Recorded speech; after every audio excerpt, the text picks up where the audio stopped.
I'm Nick Knudsen, joined by Will Miles. Welcome to Stand Up and Holler. On this episode, we'll talk about that Dog Day afternoon in Jacksonville against those Georgia Bulldogs. Brenton Cox dismissed from the team for the rest of the season, and the CORMANI McClain recruitment came to a head last week and did not go the Gators' way. And we'll finish up with the Texas A&M look ahead. Will, before we dive in, man, how was trick or treat last night with the kids? Well, it was raining here, so it was a little bit miserable, but there's not going to be any weight loss happening in the Miles household in the next week or two, given the amount of candy. I'm gonna have to unload some of that stuff at work. The problem is we have a bunch of people in the neighborhood giving away full size candy bars, so it feels weird bringing in full size candy bars to work. It's like those are the things. It's like gold, man. You got to hold on to those. Yeah, man. If you guys are that neighborhood, there's probably people scouting you guys out in the area. That's good. That's good. But That's tough to hey, find. before we get into the actual episode, I just want to say thank you to Rich Paxton. He's a guy we just Yes. got off the line here with. We were talking through. He's a Patreon subscriber. We've got a dollar amount there on Patreon that if you want to have a VIP call with us, you can do that. We usually do it right before the episode. So Rich, a great guy. It was awesome to talk to him. It's always awesome to talk to anybody who's a Gator fan. But certainly wanted to thank Rich for his support and remind people that if you want that feature, you can go over there. We have a couple of people recently who've signed up for that. We'll be reaching out to you to set up those calls. And look, we love hearing from the fans. We love hearing what you want. What else you'd like us to provide from a content perspective, if we can do it, given our schedules and our lives, we'll try the best we can. So certainly appreciate everybody's support. Again, you can go over to patreon.com/readandreaction and do that. And Rich, thanks so much. It was great meeting you, buddy. Yeah, thank you, Rich. We've done a few of these calls now, and every single one, it's awesome to actually get it to meet individual people who are out there listening to our stuff. Will, so I had a great time, and hey, we appreciate all the support we're getting. And special shout out here to Rich. Thank you so much for the support over on Patreon for Reading Reaction. All right, let's dive in to two bits. We'll talk about that Florida Georgia game. The overmatched Gators dropped their fifth game in the last six meetings with the Georgia Bulldogs. Georgia quarterback Stetson Bennett maybe completed only 50% of his passes there, Will, but he threw two interceptions, and it didn't seem to matter. It didn't seem to matter despite those two interceptions and 50% completion rate, because the Georgia Bulldogs, they gained 550 yards of total offense, four first half touchdowns, ensured that this game would never be truly in doubt. After falling into a 28-3 hole, Florida came out and showed some heart in the second half. Napier saw his team put about a 10-minute stretch of good football on tape to close the gap to 8 points. It was 28-20 at one point, but the Gators turned back into a pumpkin, falling 42-20 to Georgia. Florida combined 4 of 19 on third and fourth down. Georgia also successfully limited the Gators to 100 yards rushing. And Will, it did not go well from the beginning. And outside of that little 10-minute stretch that looked good, the other 50 minutes it was all Georgia. Yeah, that was a pretty excruciating first half. I mean, Florida, Yeah. 89 total yards of offense in the first half, 16 total yards in the first quarter. I think it was like four straight 3-and-outs, and then a 6-play drive where they had to punt as well. You knew coming in that Florida was going to have to get turnovers. You knew that they were going to probably need a special performance from Anthony Richardson, and they didn't get the performance from Richardson that they needed. And that's really what it comes down to. I mean, the defense, you give up 42 points, 555 yards. It's kind of hard to say that was a good performance, but considering what we saw against LSU the week before, or 2 weeks before, to force a punt on the opening drive, they forced multiple punts. And one of the things that happened is in the LSU game, the defense didn't really have an opportunity to have the same number of possessions as they did against Georgia. But in this case, Georgia got a lot more possessions because Florida kept handing the ball back to them, not because of turnovers, but just because of punts. So it was rough. I mean, there were really three key moments to me. One was the end of the half with a minute left. They give the ball back to Georgia, and Georgia comes down and scores a touchdown on the, shall we call it, the questionable defensive pass interference call there on Ladd McConkey, which, by the way, is there a better Georgia Bulldog name than Ladd McConkey from the Perfect. standpoint of like what you think about when you think about Brock Georgia? Bowers. Nah, Bowers, like that sounds like a guy who could play for any college football team and would be good. Ladd McConkey sounds like Stetson Bennett. They really kind of have a few options on that roster. They do have a few. So that's the first one is the end of the half. The second one is after the fumble. They had 3rd and 8, and they give the ball to Montreal Johnson, get no gain, and have to settle for a field goal. And then they get it to 28-20. UGA responds with a touchdown. Again, 3rd and 7. They give the ball to Johnson for a 1-yard gain. And those two running plays really were frustrating in the moment when you looked at them. But then you look back at it, and they actually had a couple of 3rd down conversions on 3rd and long where they ran the ball to the outside. And that's maybe the criticism, is maybe they should have tried to run the ball to the outside a little bit on those.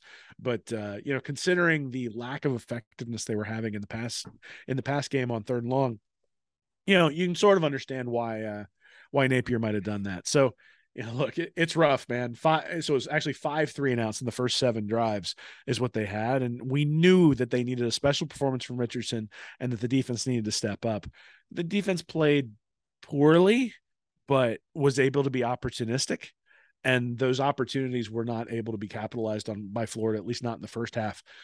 Second half, Florida actually outgained Georgia 282-209.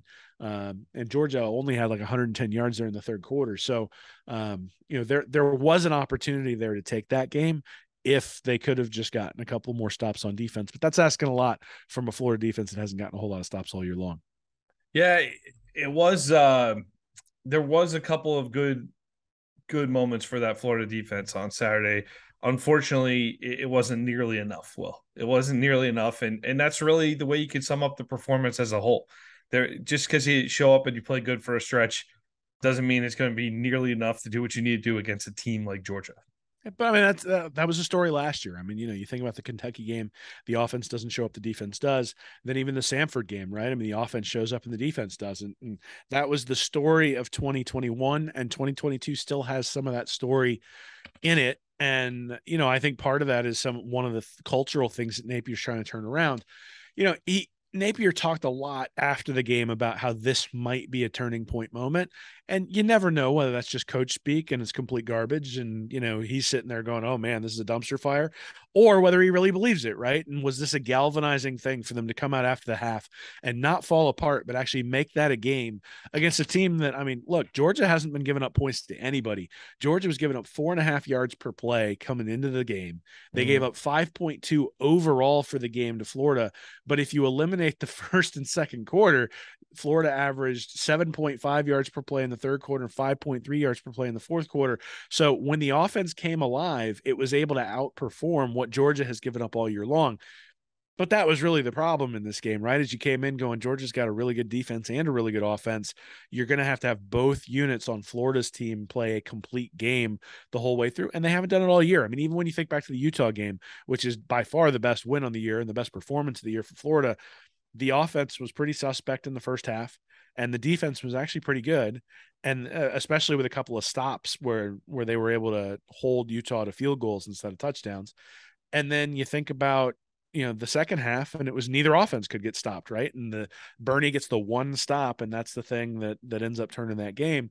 And Florida hasn't been able to come up with that play in a lot of these other games. But so I look at it and I go, there's a lot of good to come out of this game, but there's also a lot of bad, a lot of stuff that needs to be fixed.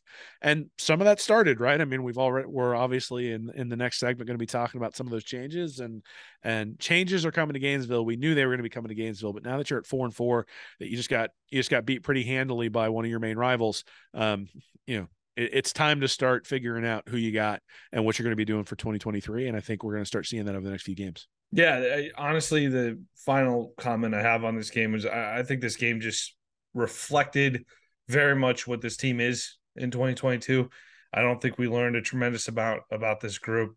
I do like we've seen instances where they haven't played so well. We've seen instances where they come out and they play good, and we've also seen instances where they're pretty consistent in showing fight till the end of the game, even if they're not playing great at all times. So I will give Billy Napier credit for that they seem to come out in the third quarter when it would have been easy to roll over. And last year we did see that. I keep stressing that week in and week out, trying to find some sort of silver lining here, despite the fact that we were completely overmatched. So I did like to see that you come out and you make it somewhat interesting in the third quarter by just fighting hard for a couple of series there. Will.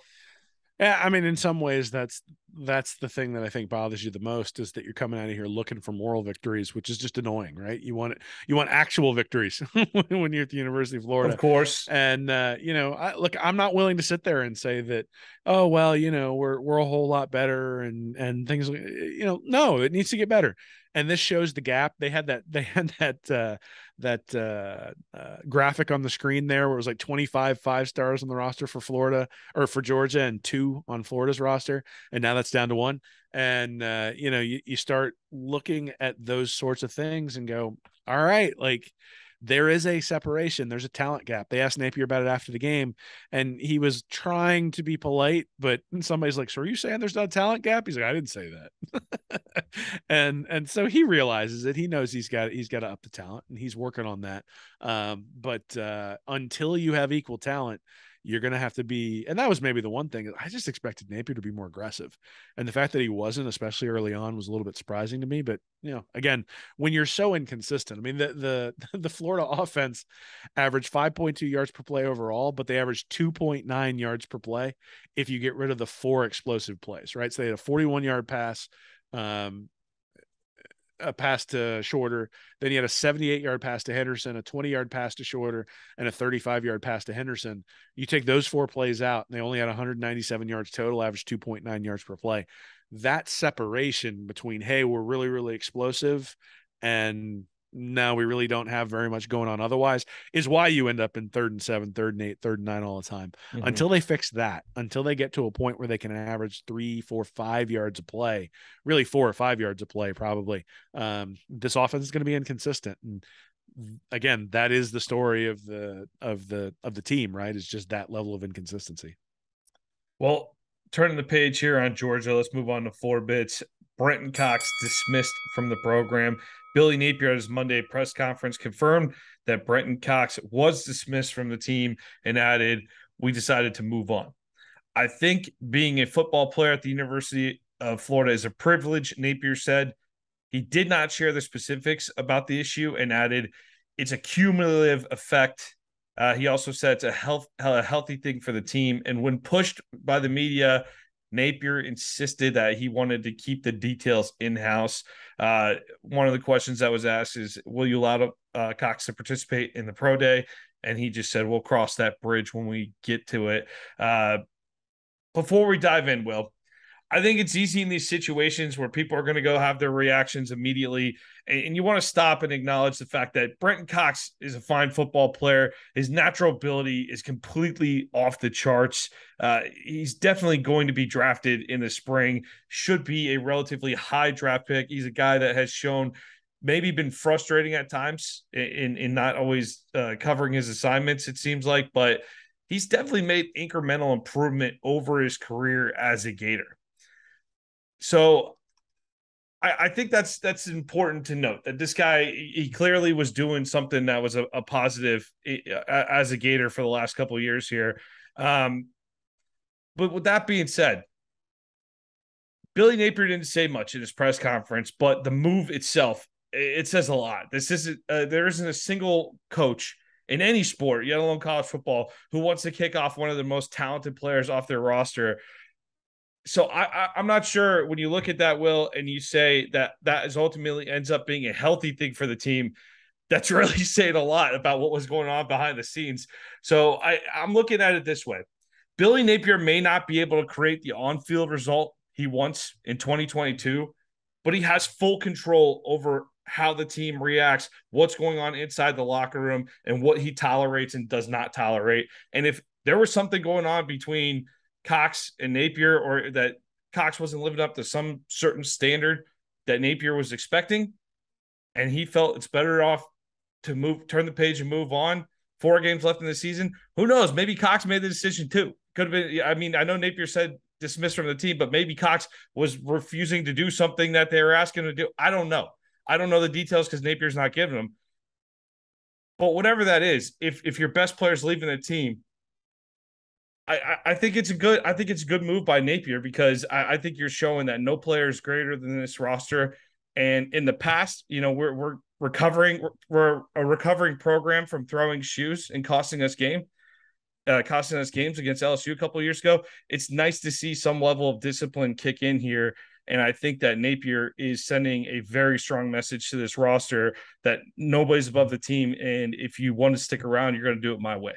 Yeah, I mean, I think we'll see, right? I think to go back to what you said, I mean, Brenton Cox has been a solid player for Florida over the last couple of years. We expected him, and I think he expected himself to be up in that 9, 10, 11 sack range this year, and that just hasn't happened. And part of that is because of a change in scheme. Obviously, they're asking him to do things that are different than he was asked to do under Todd Grantham. And whether he's been able to adjust to that very well or not, the statistics suggest that he hasn't been able to adjust to that. And that's okay, right? I mean, you look at it and say, this guy came here as a transfer to play under Todd Grantham. And Todd Grantham gets fired, Dan Mullen gets fired, and now he has to buy into a different administration. And you try to buy in as best you can, but when you get frustrated, you're going to get frustrated. And you're frustrated with guys that you haven't had the opportunity to build that sort of relationship with. And so, I can understand how things would bubble over, especially in a game that Brenton Cox is emotional because he was at Georgia to start with, transferred from Kirby Smart to Florida. Now things aren't going well for him at Florida, and he leaves Georgia, and Georgia's winning SEC runner-ups and other things in the in the last couple of years since he's left. So I think it's interesting. So two things. One is that Cox said he was shocked that he was dismissed from the team in his statement, which I do think suggests that this was a Napier decision, or at least a program decision, not a Brenton Cox decision. And then the other interesting thing is they interviewed Osiris Torrance today, asked if Napier had ever kicked anybody off of Louisiana, and he said no, now that he could remember. And then he did say it's a message that some things you just can't put up with as a team as a whole. We're in this thing together, so some things you do just can't be accepted. So that really does sound like something happened, either during or after the game that may not have been the whole straw, but was the straw that broke the camel's back from the standpoint of a relationship that just couldn't be mended. And again, I'm not blaming Brenton Cox for that, and I'm not blaming and Billy it does Napier not sound like a single event either. Napier said it was cumulative, and I think that's probably true, right? These are two guys who have probably been trying to work together to forge a relationship, and doing that through a frustration that Cox probably feels like he's not being used in the best way, and Napier probably feels like Cox isn't doing what he's being asked to do. And you look at it, and the defense is getting torched over and over and over again, and you're sort of butting heads. And so, it is one of those things where perhaps this ends up being addition by subtraction for Florida from the standpoint of Napier's going to have someone out there who's going to execute the way he wants, even if he's less talented. And Cox is going to get what he wants in some capacity as well, and that he's going to be able to go and show his wares to the NFL. And he declared to the NFL in his statement as well. So he's going to get an opportunity to move on to the next level. And I think as Florida fans, we should wish him well. He sacrificed his body. He sacrificed his well-being for the Gators. It's not like he was here for 3 games and then took off, right? He was here for multiple years, put in the blood, sweat, and tears to represent Florida. And I think we need to say thank you for that. At the same time, again, it's if you were in an arranged marriage, you wouldn't necessarily expect it to turn out great, especially the first year you're in there. And when things start to go bad, you'd be like, I didn't ask for this. And I think in many ways that's kind of the story here, is that, this is what happens when you have coaching transitions. It's one of the reasons why you don't want to have a bunch of coaching transitions. And it's one of the reasons why relationships are so important, and why, you'll hear a lot of people calling for Patrick Toney's head. One of the big things that I think you need to take into consideration is that the relationships with the players that he's bringing in on the recruiting trail that he's built so far have to be rebuilt if you bring in somebody new, and that's not always a smooth process. And if you're constantly rebuilding those relationships, you're going to end up with situations like this sometimes. And again, I don't know that it's Brenton Cox's fault. I don't know that it's Billy Napier's fault, but clearly there's some tension between the two of those. And I think it's okay to say, hey, at this point in the season, from the standpoint of Florida, we need to move on. And from the standpoint of Cox, he needs to move on as well. Yeah, I'm not super interested in labeling fault here. I when you look at a guy who's been through another program and kind of left under, I mean, if you look at the quotes from when he left Georgia, it was kind of, it's a mutual decision to part ways. When you're kind of looking at that, it seems like there might a lot of mutual decisions. Yeah, there might be something going on there. And if you're willing to let go, if you're willing to let go of your most talented, physically, you cannot deny that Brenton Cox is the most talented defender on this Florida roster, and easily. I always say when he gets drafted, he's going to have the sickest highlight reel. His highlight reel is going to be unbelievable. But what's not included in the highlight reel is every time he's chasing the quarterback and they're running around the edge or something like that. So I'm not. Look, it wasn't a perfect player. He's got to develop. He gets time to develop. The NFL is going to look at his raw skills though and fall in love with that, and he's going to definitely have a shot in the league. And like you said, once a Gator, always a Gator. Wish the guy the best. Wish the guy the best going forward. But if Napier feels like there's a cloud hanging over a certain player, and maybe his message isn't getting through, and this is the move you got to make it. Make it. Well, I think you make it, and you don't stop with Brenton Cox. By the way, if there's other issues in that locker room, I mean, as a Florida fan, you want to see Florida win a couple games here and make a bowl game. But I'm more than happy to sacrifice a Birmingham Bowl bid against Tulane or UAB if Napier gets to send the message he needs to this locker room and do what he's got to do to make that clear to people. So at the same time, while I do want to see success here in November, and I think this is a critical stretch, and I want those bowl practices and everything else, if it's what you got to do and you feel like it's the best route for the culture of the program, that is an aspect of the rebuild. All right. It might not show up on game day on the stat sheet and everything and on the scoreboard right this second, but that is an aspect of the rebuild that's going to pay off down the road. I think it'll pay dividends in the future, and you're investing in the future by doing that. Yeah, I mean, look, I think if the defense was 50th, I'd be more concerned. The defense is putrid. So how much worse are you going to be if you don't get to the quarterback, with somebody other than Brenton Cox? Because Brenton Cox wasn't getting to the quarterback all that often either. And, look, maybe that's harsh, but he had 2 sacks. He was not putting consistent pressure on quarterbacks in the SEC at all, and the defense has been absolutely terrible. Now, it is not just Brenton Cox's fault that the defense has been terrible, but this is one of those you hear people talk about, well, play the young guys. And the point is, well, you can't be worse. And Brenton Cox was never going to be part of the solution for Florida in terms of turning this around into a team that was going to make the playoff, other than buying into the system and convincing other players, perhaps even less talented players, that by buying into the system, you can be successful. And so if he's not buying into the system, and so not proving to players who are beneath him that buying in makes a difference, then yeah, it's time to make a change. And look, again, we don't have enough information to comment about exactly what's going on, but you got to do something pretty significant to get kicked off a team eight games in. And so I don't suspect this was well, Coach Napier, I think I'd like to play more. What do you think about that? I'm guessing there was more to it than that.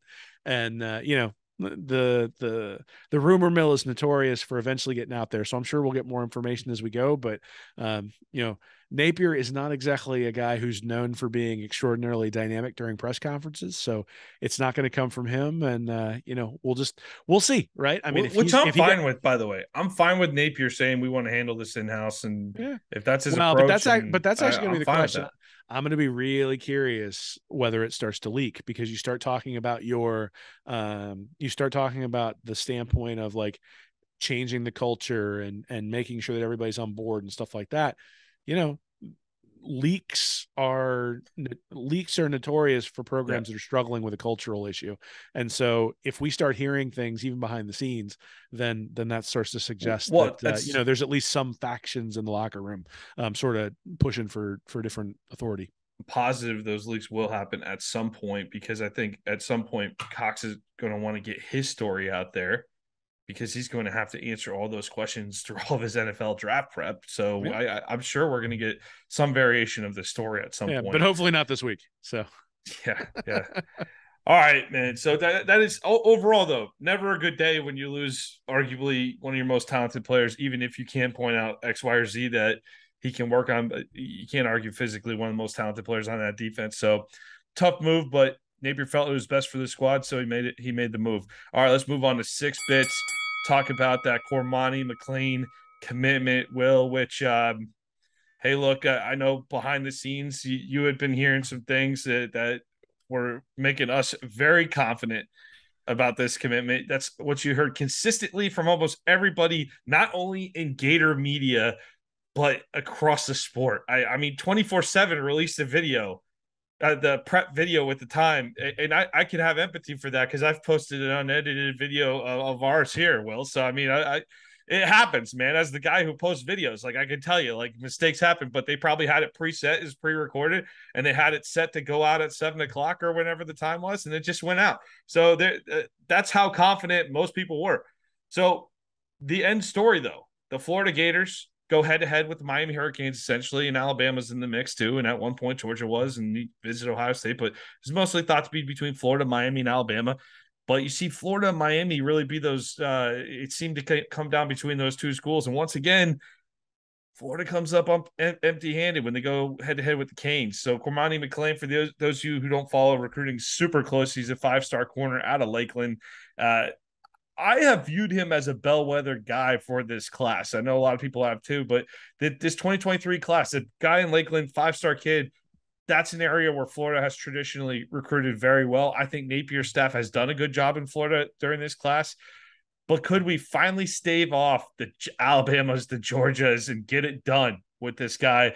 And the answer ultimately is no. The guy is going to stay in state, but he's headed down to Miami. And look, I mean, I can't blame a guy for being all kinds of excited about what's going on in Coral Gables after watching this past weekend. Will, I mean, a mediocre ACC game that's not on national television, that is a touchdown list, a 4 overtime affair where a small audience somewhere within the bowels of the internet are watching. How can you not be fired up to go play for a school like that? Well, let's be honest. This decision was not made because of the quality of Miami's football program this year. It was made, I'm sure, because Mario Cristobal made a compelling argument. And, look, it's no secret that name, image, and likeness is playing a major role in recruiting these days. And I'm sure that it had something to do with this as well. Especially at Miami. Yeah, well, so, but again, look, I mean, that's the rule, right? And a lot of people, when I posted an article over at Read and Reaction that talked about this specifically, and a lot of people got angry about it because they're sitting there going, well, name, image, and likeness, like things are different. I'm like, yeah, things are different. Things got different 15 years ago when you had to have like slides in your indoor practice facility or in your player dorm where they could get down to where they were getting great food and those sorts of things. You have to adjust. And part of being a head coach at a university, part of being in charge of the administration, like Scott Strickland is adjusting to these things as they come along. And Florida has not been fast enough, in my estimation, to adjust to some of these high-end players. And the problem with McClain is not just that he's a 5-star. The problem is he's the second-ranked player in the overall class. And so in the article I went through, but I'll list it here. So the last 5 guys who have been ranked number 2 in the 24 or number 2 in the 24/7 composite are Bryce Young, won a Heisman Trophy. He was 2020, the number 2 ranked player. Kayvon Thibodeau, who's the 5th overall draft pick. He was 2019. Justin Fields, who was 11th overall in 2018. Najee Harris was a first-round draft pick out of Alabama, 24th overall in 2017. And Dexter Lawrence was a first-round draft pick, 17th overall in 2016. So that's 4 first-round draft picks and a Heisman Trophy winner out of the 5 guys who've been ranked number 2. The only guy in the last 10 years who hasn't worked out in the NFL is Martez Ivey, who was the left tackle for Florida, who was 2nd overall. Of course. But he was freshman all SEC, and he was also twice all SEC second team. So it's not as though he was a slouch at Florida. He just wasn't necessarily good enough to make the NFL. And if you keep going back, you can find, you get Myles Garrett, who's the 1st overall pick, Jalen Smith, who was going to be a 1st-round pick, but he fell to the 2nd round because of an injury. Mario Edwards, who played for Willie Taggart, so he was a 2nd rounder. And Cyrus Kwanjo, who was a 2nd rounder, 4th overall, but a big part of those Alabama offensive lines. That's the last 10 years when it comes to guys who are ranked 2nd overall. If you just go to like 18th overall, which is still a 5-star. Now you're looking at some hit or miss. There's a lot more variability. So Jeffrey Simmons was 2016. He was a 1st-round pick with Mississippi State. Then you have Jacoby Stevens for LSU. He's 6th round. Adam Anderson at Georgia. He had 13.5 sacks in his career, but is now facing a rape charge. You got Brandon Smith from Penn State, 4th round, 120th overall pick. And then Jalen Carter in 2020, who's going to be a future 1st-round NFL pick. So that doesn't mean that doesn't mean you don't get 1st-rounders and you don't get great players at 18th overall in the 24/7 ranking. But what it means is that the variance is significant between the number 2 player and the number 18 player. So look, they're going to go after Desmond Ricks, the corner who reclassified. That's somebody that you've heard named, but that guy is sitting in that 15 to 20 range in terms of his overall rating. And so he may end up being a star, and he's much more likely to be a star than someone ranked 30, 40th, or 50th. But McClain was a can't miss NFL prospect. was going to come in day one and make a difference. And 2 years in, we were going to go, oh, good, we have him for one more year, because otherwise he'd be going to the NFL, sort of like we were with CJ Henderson. And that's what Florida missed out on. And the fact that he's from Lakeland, the fact that they thought they had him, the fact that everybody thought they had him. You mentioned the 24/7 video that went up. I had an article that was already written, locked and loaded, ready to go up right when he committed, and I had to completely rewrite the stupid thing because he decided not to commit. And the interesting thing was, the article when he committed was, this is a big deal for Napier, but it doesn't cement this as an elite class, because the class right now that Florida has a lot of guys who are sort of in the high end talent and the very good talent. They don't have a lot of guys in the elite talent. In fact, they don't have anybody in that category that I would consider elite talent. And And that's McClain was going to be the first step into there for them, right. and that's important. That's the room for criticism here, because I don't think anybody who follows this closely thinks that the tone hasn't shifted enough yet in terms of recruiting. I think that this staff is extremely dedicated to recruiting, and they're getting into these battles where we are coming down to, we're not hearing some of the stuff that you heard a couple of years ago, Will, some of the stories we're hearing that guys aren't getting called, and there's different things going on behind the scenes where Florida just seems to be either some kind of discombobulated or not into the hunt at all, where these guys now seem to be very on top of it, but you're not coming through and landing those top end guys. And I want to understand the differentiation of what we're talking about. We're talking about the difference between being the number 8 or 9 class and the number 2 or 3 class here. That's the discussion. So just to provide some key perspective, we're not talking about the fact that they're doing a bad job. You look at guys like, look at this year, Montrell Johnson or ETN.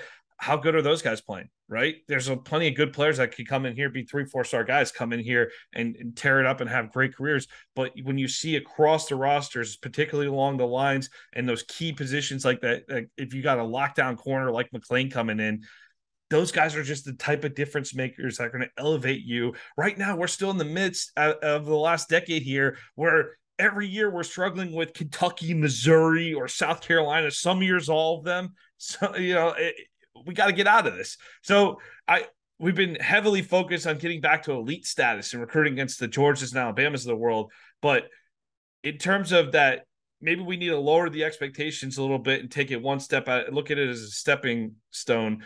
And until we get out of the year-to-year battles with South Carolina, Missouri, and Kentucky, and we can take care of them on a regular basis again, just like Georgia does, then we'll start talking about Georgia and Alabama, Will. So I think you got to lower the expectations a little bit. If you're not delivering on these top guys, you have to get that step back. Because right now we got a loss to Kentucky against us, and this South Carolina game coming up, I'm not automatically writing that down as a win either right now. Will, the problem is, I think you have it backwards. So this is actually the place that I do get worried about things, is that elite recruits come and then you win, not the other way around. So Nick Saban gets Julio Jones as like the crown jewel of his bump class, and all of a sudden Alabama takes a huge jump with Julio Jones. Now the jump was from losing in the SEC championship to winning the SEC championship, but still Julio Jones, a big part of that 2018 that ends up competing for the SEC championship with Florida. You look at the Georgia bump class, and they've got Isaiah Wilson, Richard LeCount, and DeAndre Swift as their 3 5-star guys who come, and every one of those guys hit, and every one of those guys turned into an NFL level player. And so, that's the thing, is that, look, Napier is going to have to find those guys from this class specifically, whether it's Kelby Collins, Aiden Mizell, Dijon Johnson, Roderick Kearney, Eugene Wilson. Like, some of those guys are going to have to outperform their rankings. Now, they are, right? There are going to be a couple, but this is really it's a question of lottery tickets. And, if you get 4 guys at 100, you've probably guaranteed yourself an NFL player. You get one guy ranked second, you've guaranteed yourself an NFL player, pretty much barring injury. And so that's the thing that you're running into. And the problem that I have with the argument you're making is that it doesn't seem to bear out in the data that winning this year would not have changed this class. It hasn't historically. And so what winning does this year is potentially change 2 classes from now. Well, that's a problem because you're not winning right now, which means that's not, if you're relying on winning to change your recruiting, well, that suggests then we should lower our expectations for the 2024 recruiting class. But now you're sitting there with 3 straight recruiting classes that have been sub elite compared to Georgia and Alabama. And once you get to that point, then you're still busy getting pummeled by those guys. And now the recruits are looking at you going, well, I have this offer from Georgia. Why am I coming to where you are? Now, maybe NIL changes that. Maybe Napier's able to turn that around. But the idea that winning begets recruiting, I think, is backwards. It's that you recruit elite players, which then leads to winning. And then that winning and those guys going to the NFL clearly incentivizes other people to come into your program. I'm not making the argument that winning leads to recruiting, because look at Miami. I kind of sarcastically was pointing out the fact that you can't even find them. They're deep on ESPN Plus to play Virginia. Okay, Miami has been. This is the best news. CORMANI McClain is the best news any Miami fan has had in over a month of football. So it's not been a good season for Miami. You got crushed by Duke and Middle Tennessee State. It's not been a great season down there. So I understand that concept. Well, I guess my point is we're talking about getting up into the ranks of the elite recruiting sector when you're talking about Alabama and Georgia, when I think there's another step in between there. I think that would be a huge jump for Napier to make in year one, yet alone in an era that's just completely got this completely new variable with NIL.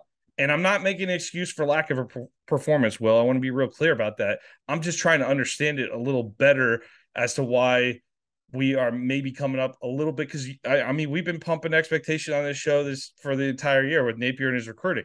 Like, so I'm trying to understand better why we're missing out on these elite guys and what's actually going on across the board. Because if we keep missing out on this, we're going to stay in this kind of same stratosphere that we exist in now. I do think overall the roster is going to improve across the board, even without the elite talent that we're talking about with McClain. But we're not trying to put up a bunch of nice 10-win seasons with New Year's Six bowl bids. We're trying to win titles here at this school. Well, so, I mean, that's what the McClain miss really indicates, right? Is the McClain, had McClain decided to come to Florida, you could have said that Florida's now jumped into that second tier behind Alabama and Georgia. You could have said, look, this class can be compared very favorably to Notre Dame. It can be compared very favorably to Texas, to Oklahoma, to LSU. And Miami now can make that claim because Miami's class was very similar to Florida's, a little bit different distribution of players, but very similar to Florida's before coming in. And now Miami is in that second tier and Florida is sort of that first line in that third tier. And so, look, if Napier ends up signing 3 more 5-star guys for this class and can bring in Okunluna from New England and the offensive tackle, and can bring in Keon Keeley and those sorts of things, well, then you're going to get up into that second tier. And I think everybody will say, okay, this has been a successful class. Not exactly where we want to be. It's not going to end up above 6th or 7th at this point. It just can't, based on the numbers overall. But I think you can still look at it and say, from a talent perspective, we have closed the gap on the rest of the country, even if we haven't closed the gap against Alabama and Georgia. And you look at a team like Tennessee this year, right? Like, Tennessee is not recruiting at the level of those guys, but they get a guy like Hendon Hooker in, Josh Heupel's known for offense, and they're putting up points up and down the field. Now, we'll see whether that's a mirage when they come up against Georgia this weekend, because they're going to get to face them, and Georgia has a better defense than Alabama, but Alabama's defense has been pretty good this year, and they lit it up. So that'll be the question to me, right? Does Tennessee have the ability to get over the hump? If Tennessee gets beat down by Georgia, well, now I think that story is the story that Napier's trying to build. But then I also think, if you're going to be fair to Napier, you got to say, well, look, Tennessee hasn't recruited as well as Napier's recruiting right now under Heupel. And they were 7-6 last year. They had a pretty successful end of the year last year. Pretty decent run. Hooker played really well. I think people were hyped up for Tennessee this year, but I don't think anybody was picking them to be competing for the national title. No, and so not. You know, if you find the right quarterback, if you've got the right players, if you've built the right culture, and you're able to take advantage of some of the edges that you can get in certain places. I mean, you know, that 3-point win against Alabama could have gone either way. You know, so Tennessee's certainly gotten some breaks as well. If all those things start to head your way, then yeah, you have an opportunity to win. The thing is that you're going to have an opportunity to win every once in a while, where Florida is recruiting right now. If you want to win all the time, you're going to have to get up there. And that's the question, is how do you get up there? And to your other point about NIL, the answer is you got to open your wallet. I mean, that is the reality these days, is that there is a dollar amount for every player out there. And as much as we may or may not like that, that's the reality. And so, Well, so Napier, let's talk about that, because Napier comes in, famously from the school of Saban here, and so he's bringing in a lot of that recruiting, those type of recruiting tactics to the table. You would have to assume, because that's where he went there, he studied under there for several years. So maybe some of the things we saw Jimbo outpace Saban last year. Saban kind of got on his boosters in that spring press conference that caused Jimbo to lose his mind, which is extra hilarious looking at how the season's played out. Right, if you go back and watch that Jimbo clip from earlier this year, that's extra hilarious now. But some of those tactics are definitely changed. I mean, you could do everything right leading up to the moment where the kid's committing, but there's this extra variable that maybe we haven't mastered yet, because it's year like 2 of this existing. And that's what I think I'm coming around a long way to say, like, I want to look at this. I'm not viewing what's going on right now as a total failure in any way, shape, or form. I know we had high expectations for this to be in the top 3 class, right? But I do think that maybe we have to look at this as a slower build than what we were hoping it to be, and to take the orange and blue glasses off and acknowledge where we are as a program. It's on the field, guys. It's on the field right now. We're not great. We're not in great shape as a program. And until we take care of the likes of the Kentuckys and Missouris of the world, let's pump the brakes on talking about catching Georgia here in recruiting. well, So I think it's going to take a minute it's going to be, instead of being that skyrocket build that we were hoping for, and that overnight we get that talent, I think it's going to be a stepped process that's a few more steps within it than it takes. It doesn't have to do with winning on the field. It has to do with slowly building up and getting your depth right, getting your defenders who are better fit for your system, until that roster starts fitting your style better and playing better football overall. Look, man, you want me to take the orange and blue glasses off? I'll do it and be pretty harsh here. CORMANI McClain was the number 1 target for Billy Napier since the minute he arrived in Gainesville. Absolutely. And he missed. He basically just lost to Vanderbilt on the recruiting trail, is what that sort of amounts to. Is if he goes out there and flops against Vanderbilt, can you imagine what the response will be? Like, that was one where the guy's in your backyard, you've targeted him, you've said, this is the guy we have to get, and you got sniped by Miami. And look, who's also an in-state program who's been doing pretty well on the recruiting trail, though. All excuses. If he goes out there and loses to Vanderbilt, I don't want to hear anything about how, oh, well, they're a good team. No, you don't lose to Vanderbilt when you're Florida, and especially not this Vanderbilt team that isn't very good, right? This is something where Florida had every single advantage at their disposal. Lakeland should be a lockdown location. And last week on this show, I said, if he doesn't commit, that's a big, huge, giant red flag for Napier. So I'm not saying get rid of Napier. I'm not saying that we shouldn't be patient, but I'm saying, this is the guy that they targeted. They targeted him. I didn't target him. They targeted him. They said, this is the guy we want to get.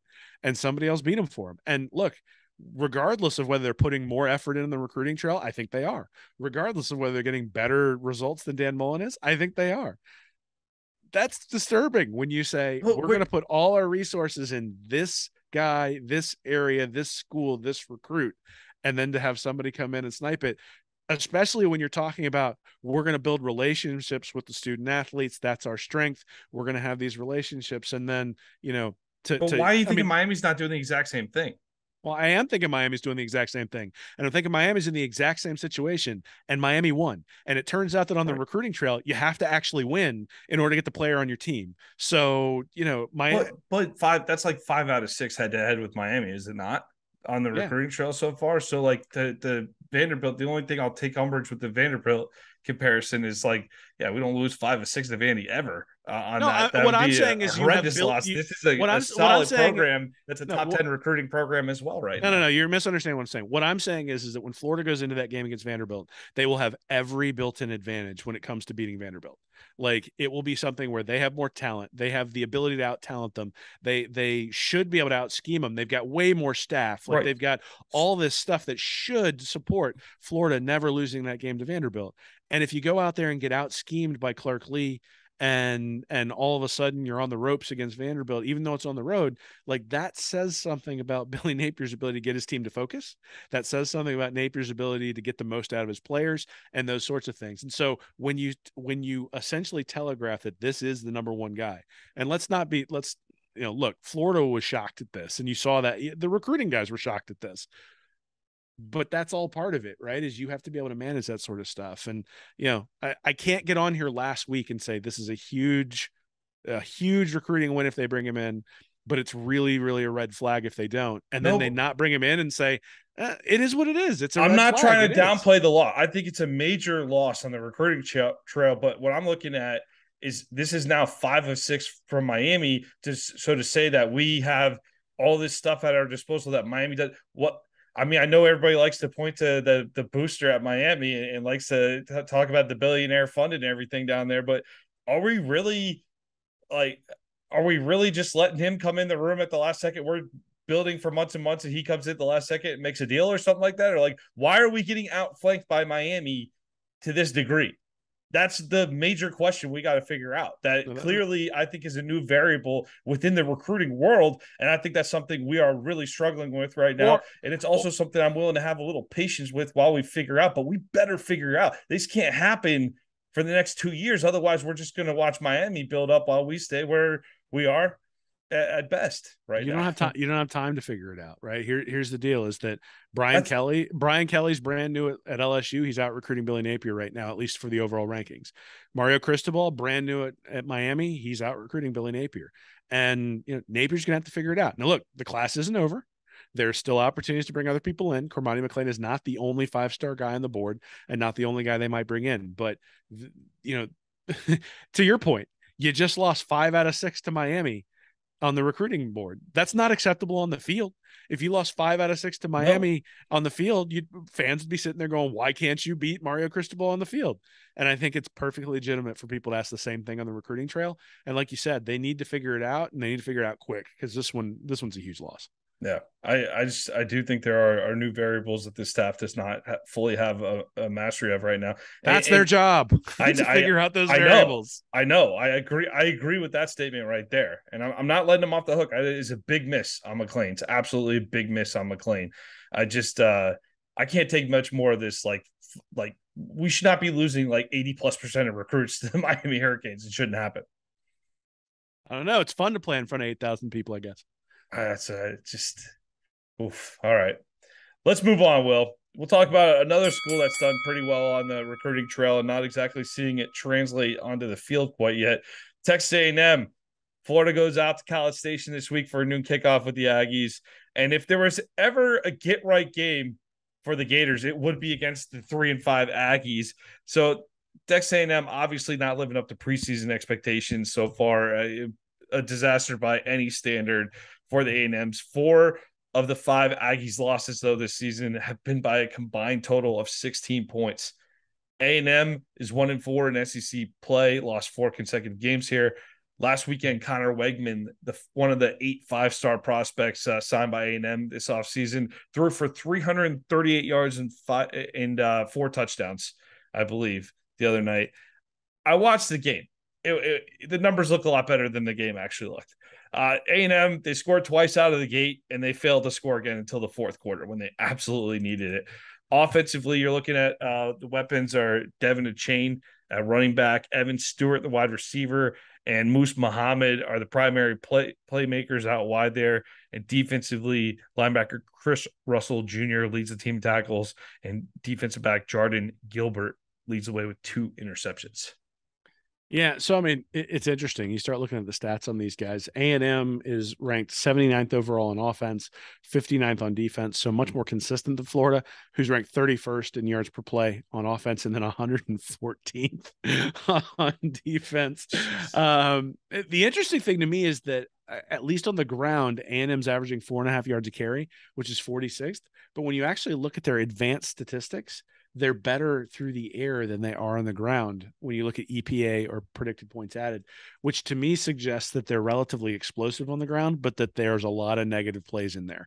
Because what it means is that their success rate's really low on the ground, but they have been able to average plays. Now that's kind of how Florida's played offense all year is, they're averaging 6.1 yards per play, but they're averaging like 3 yards per play when they're not hitting an explosive. So on the ground, that's maybe the key for Florida is make sure A-Chain doesn't go nuts, break through the line of scrimmage and turn maybe what would be a 5 yard gain into a 50 yard gain, because that's when he can be dangerous. Yards per pass, they're 108th. A&M is obviously Florida's defense poor against the pass, but the thing there is, and I know you said you weren't impressed with Wegman, but compared to Haynes King or Max Johnson, do you think that those guys would have been less impressive than Wegman against Ole Miss? No, I wasn't. That's a loaded question. First off, so yeah, no. Compared to those two, he definitely played. He played okay. He had some real nice throws. There's some moments where he had some nice throws, but the consistency is absolutely not there. He's definitely going to burn the Gators on a couple of plays on Saturday. They got the weapons outside. They really should have a pretty explosive offense, but that's a whole other conversation with what Jimbo's doing and how he's running things with Yeah. that offense out there. That's going Well, to go well into the offseason. They're going to probably have some demands of him out there. well, and here's the key: is Wegman's thrown 59 passes this year. He's got 4 touchdowns, no interceptions. If that continues, if he doesn't turn the ball over, I think Florida's going to struggle because their defense is going to struggle to get off the field because it struggled against everybody to get off the field. And Anthony Richardson does not have that 4 touchdown, 0 interception ratio. It's getting better. He's turned the ball over a lot less the last couple of games, but he has been much more turnover prone, certainly was early in his career. And I don't know that Wegman has to be spectacular. He just has to make the simple play, because if you make a simple play, like you make a dump off to a running back against this defense, it can turn into a 12 or 13 yard game pretty easily. So now it did look like Florida played a lot more man-to-man against Georgia. I am curious as to whether they're going to keep that up against A&M or whether that was specific to the Georgia game. It'll be interesting to see with Brenton Cox out, what happens with Powell over there or what happens with Lloyd Summerall over there. Is there more consistency in terms of the pass rush? Maybe it's not as explosive, but are they able to maybe fill gaps a little bit better with Cox out? Amari Burney really stepped up against Georgia. Is he going to be able to continue that? Was that the high for the season, or is he going to continue to get better? And it'll be interesting. Obviously, the starting of Wegman makes me less confident that Florida's going to be able to stop A&M, but the dismissal of Cox makes me think that there might be some sort of galvanizing effect for the Florida defense and that they may play better, not necessarily because whoever's in there is a better player than Cox, but just because, you have culturally set a message by having that dismissal. So, I don't know, man. Like every one of these games is like a toss up at this point. On the Yeah, advanced statistics, A&M looks worse than Florida. But if A&M had any competent quarterback play all year long, they'd look better than Florida. And so if Wegman's competent, then it's going to be a struggle. And if he turns out to be a second, if he turns out to play like he's in his second start, then Florida's probably going to run away with this one. I was going to say I called it a get right game for the Florida Gators, but if we were a Texas A&M podcast, we would look at it and say the exact same thing, wouldn't we? This is a get right game for Texas A&M. Texas A&M, they kept making a big deal in that Ole Miss game that they hadn't scored over 24 since last season, and then they scored 28, I believe, and now the new stat is they haven't scored over 30 since. So let's see. This is not an offense that has been explosive with any regularity over the last year here. So if you see A&M popping off on Saturday, just know that's not normal. But I can remember an LSU game last year where we talked about a really bad LSU running game and then proceeded to watch about 25 counter plays indicate otherwise. Well, the one I'm thinking about talking is where I diagrammed how bad Kellen Mond was in 2020 and how that meant that Florida was going to run away with the game. And then the defense made Kellen Mond look like a front runner for the Heisman Trophy. And then Kellen Mond turned back into Kellen Mond right after that game. And again, Kellen Mond wasn't terrible, but he was not Kellen Mond against Florida Kellen Mond ever again that year. And I just remember that as being sort of the lesson is that, you got to look at both sides. And I mean, look, Florida's defense is twice as bad when it comes to the advanced stats as Texas A&M, but Florida's offense is twice as good as Texas A&M. So that to me, I said it earlier, there's just a different way of saying it, is that the entrance of Wegman and the departure of Cox, which one changes that calculus for which team? And, does Florida look at it, and does Florida come out after that third quarter and say, yeah, that's the galvanizing thing. That's the change. That's the thing that they needed. Or does Texas A&M come out and say, hey, we finally have a quarterback who's not completely awful, and we'll be able to go down the field a little bit and maybe stop pressing. And whoever wins that battle, whoever's able to really sort of flip that switch, is the one who's going to come out of this one with a win. One of the things they did comment on against Ole Miss was that early on A&M went and they scored 2 touchdowns on their first couple drives. Early on, they went up tempo. They went up tempo, and Wegman looked very comfortable. And then later on, when they were down by a few scores, they went kind of an up tempo again, and Wegman looked comfortable.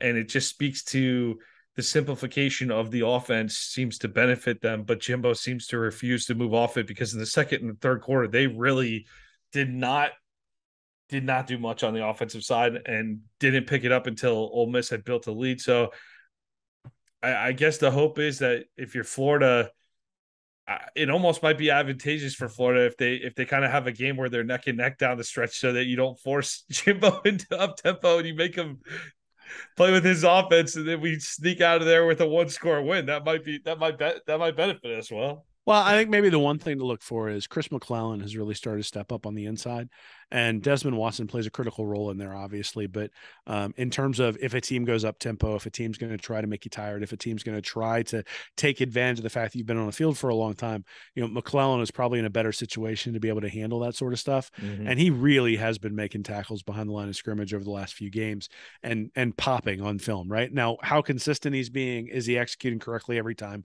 Those are things that defensive tackles really difficult to analyze unless you're looking at that specifically and quite honestly know what the defensive line's supposed to be doing. But just, eyeball test somebody flashing, getting in the backfield quite a bit. And we haven't had a guy up front who's really gotten into the backfield all that often, very much in the last few years. So giving Javon Dexter some help there on the inside, I think that's maybe one guy to look for, especially because with a freshman quarterback, if you can get pressure up the middle, you're going to make him throw into traffic. I don't care how good you are. If you're a freshman and you start getting pressured quickly up the middle, you're going to make some bad decisions. And so a guy like McClain is somebody I think I'd look for this game specifically to see if he can make a difference, and maybe he can generate a turnover by getting off the ball, get behind the line of scrimmage, and making Wegman throw one up. Yeah, and A&M, they may not be playing great on offense right now. It might not be clicking, but that's not for a lack of talented playmakers on that roster. Well, I mean, Stewart and Muhammad, you see them in the passing game. That's better than any 2 receivers that are on the Florida roster. Yeah, the problem is their offensive line isn't any good. So you look at Football Outsiders, they've got some really interesting stats that look at, power success rate. They're in like the hundreds. You look at sack rate, they're in the hundreds on standard downs. So you talk about Wegman, you talk about can he step up, you talk about the running game. Those sorts of things are not necessarily going to be like if your offensive line isn't any good, if you've got limitations in any of those areas, it's going to show up. And I suspect, and I haven't gone and watched a lot of film yet, but I suspect that that's what's going to happen, or that's going to be the story for A&M, is that you look at it and go, yeah, Haynes King wasn't great, but he got flushed an awful lot that game. Mm-hmm. And yeah, Max Johnson wasn't great, but you'll sort of end up doing that because whenever you've got an offensive line that can't open up holes, you're going to have problems. And this offensive line looks to be struggling. And so that's again why I say if Florida can get pressure up the middle, there's an opportunity to make Wegman look very, very human. But if they can't get pressure on him, look, I mean, anybody can stand back there and torch, Evan Stewart's going to get open. Right. So if the quarterback has time and can put the ball on the numbers, then Stewart's going to have a big day. If they can get pressure up the middle, get in his face, make him have happy feet. Well, now all of a sudden, even when Stewart gets open, the ball doesn't get delivered. Doesn't get delivered on time, doesn't get delivered accurately, and potentially even gets overthrown or underthrown and turns into an interception. So, I think that'll be one of the big things, is getting that pressure up the middle will be the sort of the bellwether for whether, especially if you see it early, for whether Florida's going to be able to stop A&M or at least slow them down more so than they have the opponents they've had the last couple of weeks. Running game didn't quite get going against Georgia last week. We talked about that in the Georgia review. How do you feel about the running game bouncing back here at A&M? And do you expect more of a dose of Richardson? Because it seemed like that's when the offense got going a little bit. Richardson was a little more aggressive.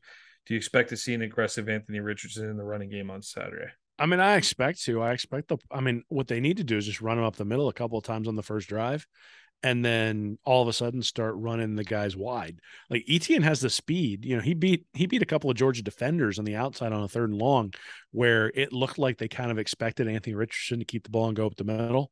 And then they hesitated a little bit, and Etienne was able to win one to the outside. Same thing, Montreal Johnson won one to the outside as well. Those are little wrinkles in the running game that I'd expect them to do. The other thing is they keep flaring out Henderson on those sort of what looks like eventually might be a bubble screen, but he's so far behind the line of scrimmage, it kind of takes him out of the play.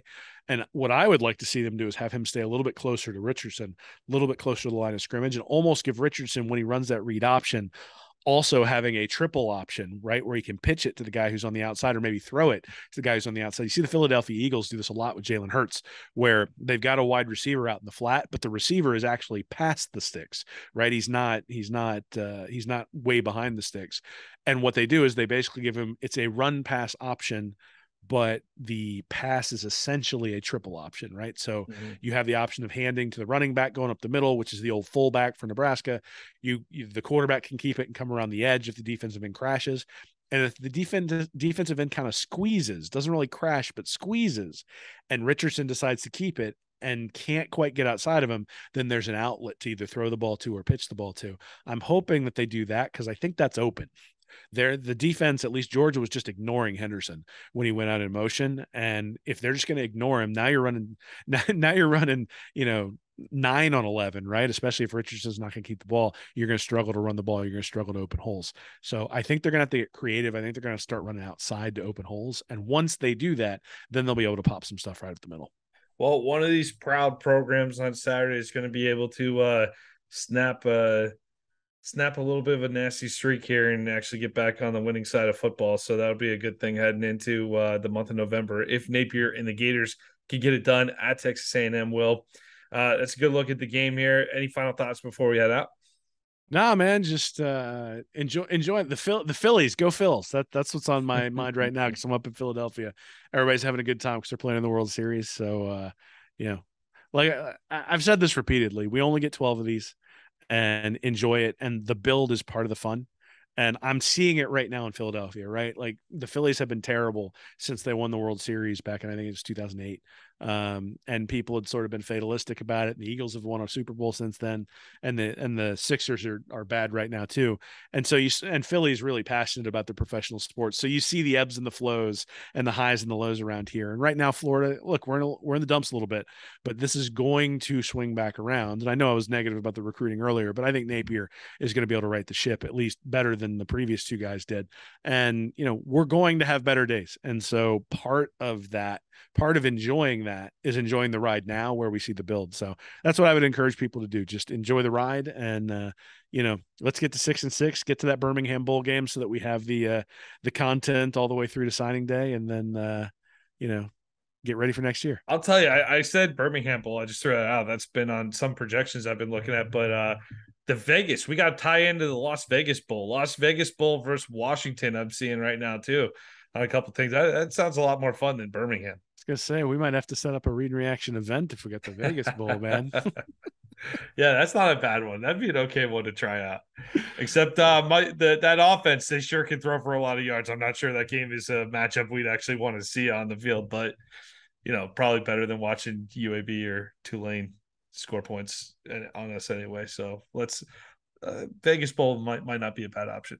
All right, enjoy the weekend, everybody. Let's beat Texas A&M. Go Gators. Thank you for watching this episode of Stand Up and Holler. Be sure to subscribe to the Read and Reaction YouTube channel. Join our Patreon community at Read and Reaction for bonus content each week. And check out our website at readandreaction.com. I'm Nick Knudsen, joined by Will Miles. And as always, go Gators.